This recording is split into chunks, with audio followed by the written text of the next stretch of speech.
Երբ նրանք Սեդային բռնում են և բերում անտառ, նա, հավանաբար, շատ վախեցած է, թե ինչ է լինելու իր հետ, քանի որ ոչինչ չի տեսնում։ Այնտեղ ընդամենը մի քանի մարդ կա, որոնք խոսում են միմյանց հետ, թե ինչ անել նրա հետ, բայց երբ ձեռնաշխտաները հանում են նրա դեմքից, նա տեսնում է, որ երկու տղամարդ իրեն բռնել են և նրանց տղամարդիկ նույնպես իր առջև են։ Սեդան սկսում է օգնություն կանչել, բայց հետո տղամարդկանցից մեկն ասում է. «Այստեղ ոչ ոք քեզ օգնության չի գա»։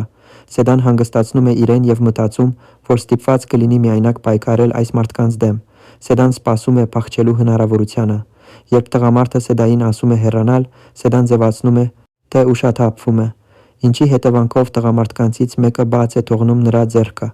Եվ հետո Սեդան հրում է մեկ այլ տղամարդու և փախչում, և բոլորը վազում են նրա հետևից, բայց որոշ ժամանակ անց Սեդան գտնում է մի տեղ, որտեղ կարող է թաքնվել։ Հիմա նրանք չեն կարողանում գտնել նրան, ուստի նա վերադառնում է։ Նրանք հեռանում են թողնելով Սեդային թեթևացած, սակայն նա հիմա պետք է դուրս գա անտառից, և գիշերը ոչինչ չի ունենա տեսնելու, ուստի Սեդան որոշում է այսօր գիշեր մնալ անտառում,